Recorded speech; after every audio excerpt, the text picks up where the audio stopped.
Para sa unang bahagi at detalye ng ating balita, patuloy ang clearing operations ng Department of Public Works and Highways o DPWH sa mga landslide hit areas ng Barangay Maliko at Barangay Santa Maria East sa bayan ng San Nicolas, Pangasinan upang maibalik ang daloy ng trapiko at matiyak ang kaligtasan ng publiko.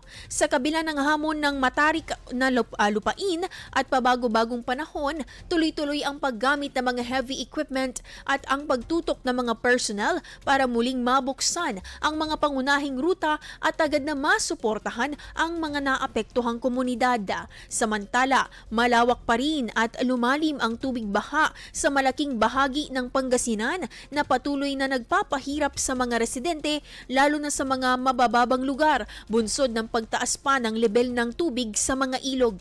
Nilinaw naman ng pamunuan ng San Roque Dam na hindi pa ito nagpapakawala ng tubig dahil malayo pa ito sa normal high water level. Bagamat mayroon ng pasok sa ilang bayan at syudad, nananatili pa rin ang banta ng mga pag-uulan na maaaring magdulot ng panibagong pagbaha at landslide. Patuloy namang nakikipag-ugnayan ang mga otoridad sa lokal na pamahalaan upang masiguro ang mabilis na pagtugon sa pangangailangan ng mga apektadong mamamayan.